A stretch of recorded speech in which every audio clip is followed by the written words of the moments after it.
Alors pour cette vidéo, on va parler d'espace. Non. On va parler d'espace vectoriel et d'espace vectoriel de dimension finie. Plus particulièrement, je vais démontrer deux théorèmes que j'aime bien dire symétriques un peu l'un de l'autre, le théorème de la base extraite et le théorème de la base incomplète. Le théorème de la base extraite, il dit la chose suivante. Si E est un KEV, un espace vectoriel de dimension finie,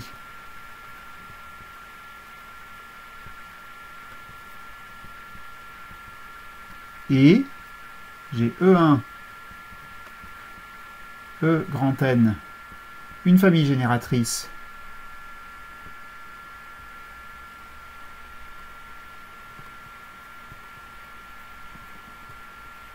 de E, alors il existe une sous-famille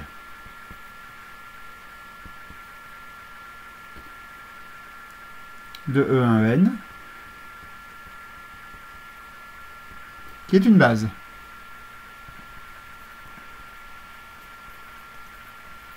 D'où le nom de ce théorème, on peut extraire une base de cette famille génératrice. Alors comment on démontre ça?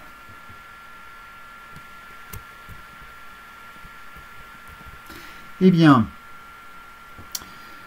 cette famille génératrice, elle admet des sous-familles qui sont génératrices, à la rigueur elles-mêmes. Donc, parmi les sous-familles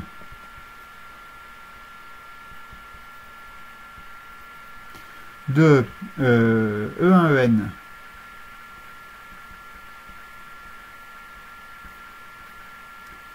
qui sont génératrices,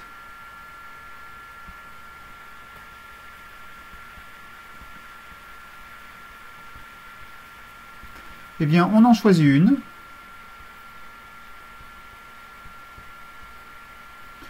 de longueur minimum.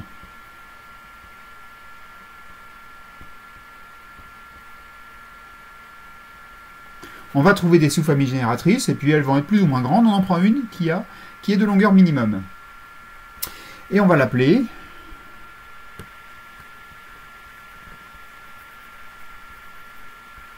E1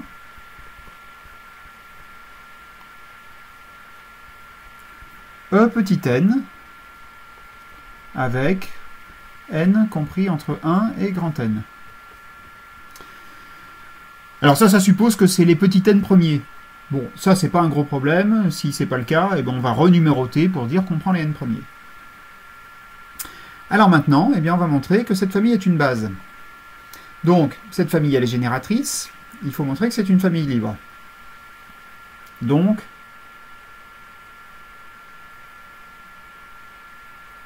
supposons que lambda 1, lambda n sont des scalaires, tels que lambda 1, E1, plus, etc., plus lambda n, En, égale le vecteur nul. Bon. Si les lambda i ne sont pas tous nuls,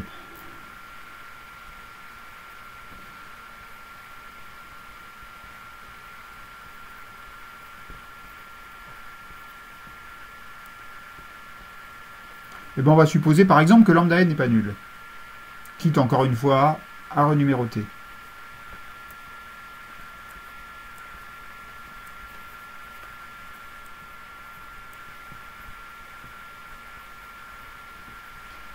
Lambda n différent de 0. Eh bien à ce moment-là,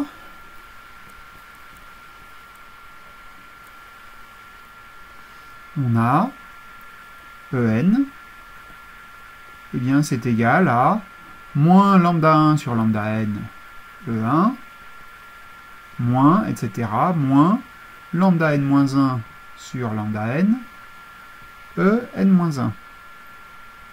Alors qu'est-ce qu'on a fait ici? On a exprimé En comme une combinaison linéaire de E1, En-1. Et donc, tous les vecteurs de E peuvent s'écrire comme combinaison linéaire de E1, En-1. Bah pourquoi? Parce qu'ils s'écrivent comme combinaison linéaire de E1 jusqu'à En, et puis En lui-même, je l'écris comme combinaison linéaire de E1 à En-1, donc ça me fait une combinaison linéaire de E1 à En-1. Donc E1, En-1, c'est une famille génératrice.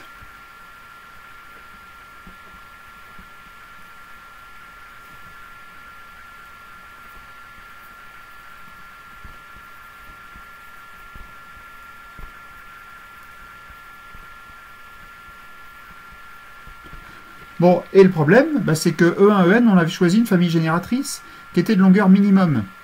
Et celle-ci, bah, évidemment, elle est strictement plus courte. Donc ça ne marche pas. Contradiction.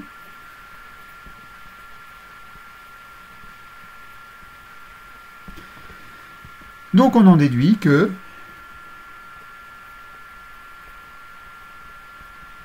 E1, En est une base de E.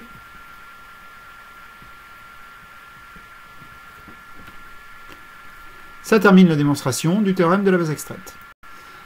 Alors venons-en au second théorème, qui est le théorème de la base incomplète. Alors ce qu'il nous dit, c'est que si on est dans le même cadre, un espace vectoriel de dimension finie, et on prend cette fois-ci une famille libre que j'appelle E1, EK.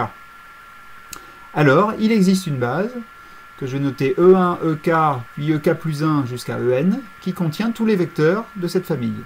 Autrement dit, la famille E1, EK, famille libre, je peux la compléter pour obtenir une base, d'où le nom théorème de la base incomplète. Alors, allons-y pour cette démonstration. On est dans un espace de dimension finie. Donc, on a une famille finie qui est génératrice. Je vais l'appeler U1, UL. Je choisis une telle famille finie, famille génératrice de E.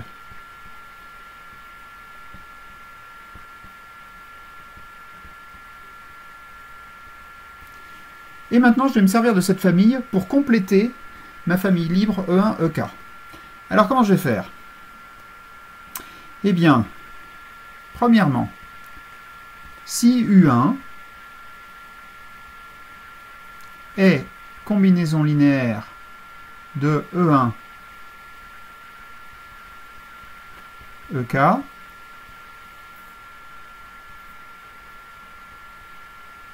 on maintient la famille inchangée.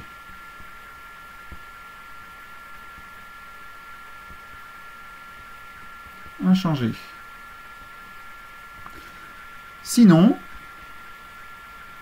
on pose EK plus 1 égale U1. Alors, ben on continue, on va faire la même chose avec U2, etc. Alors maintenant, je vais l'écrire de manière générique. Il y a 3 petits points là, si vous voulez. Si UJ, j'en suis au jème vecteur de la famille U1UL, est combinaison linéaire de la nouvelle famille.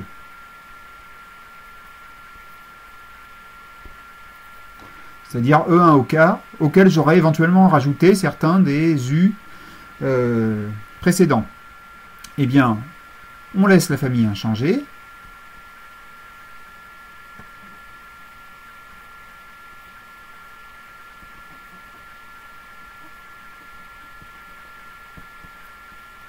Sinon,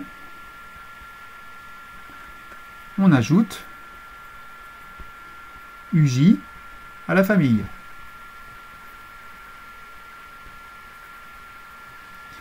Ainsi de suite.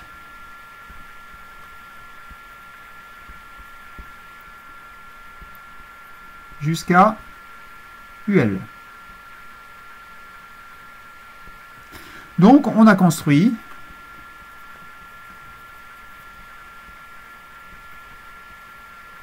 une famille E1, EK, EK plus 1, EN. Bon, il se peut qu'on n'en ait ajouté aucun, mais de manière générale, on va l'écrire comme ça. Alors, je vais démontrer que la famille que nous venons de construire, c'est une base. Alors, d'abord, c'est une famille libre. La famille E1, jusqu'à En est libre. En effet, à chaque fois qu'on a ajouté un vecteur,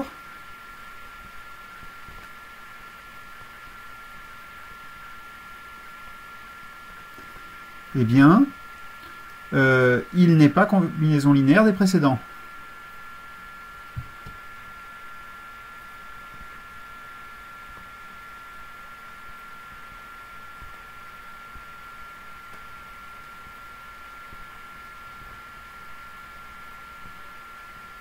Donc la famille est libre. Elle reste libre à chaque étape. Reste libre. Alors, ça c'était le premier point. Le second, cette famille est génératrice.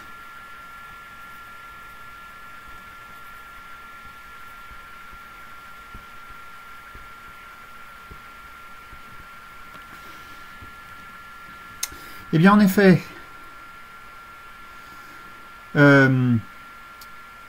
si on prend les vecteurs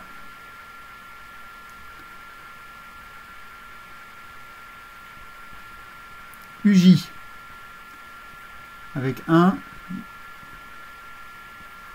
eh bien, sont soit dans la famille que j'ai construite E1, En, et s'ils n'y sont pas, c'est parce que, comme je ne l'ai pas ajouté, c'est qu'il était combinaison linéaire de certains vecteurs de cette famille. Soit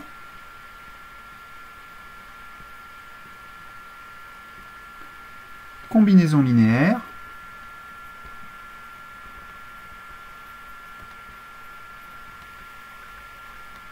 des vecteurs de cette famille. Donc, qu'est-ce qu'on a dit? Que n'importe quel UJ, je peux l'obtenir comme combinaison linéaire de cette famille.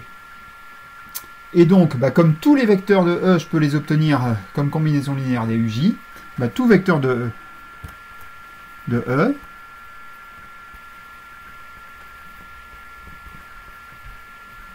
peut s'écrire comme combinaison linéaire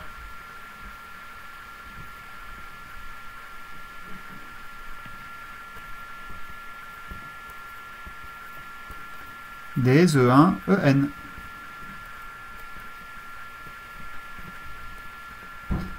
Donc j'ai démontré qu'il s'agissait d'une famille génératrice. Donc, comme c'est aussi une famille libre, donc E1, En est une base de E. Ce qui termine la démonstration du théorème, et on peut remarquer que en fait, la démonstration du théorème fournit même une méthode pour y arriver. À partir du moment où j'ai une famille libre, si je connais par ailleurs une famille génératrice, j'ajoute, à chaque fois que c'est opportun, des vecteurs de la famille génératrice à la famille libre, et je vais finir par obtenir une base.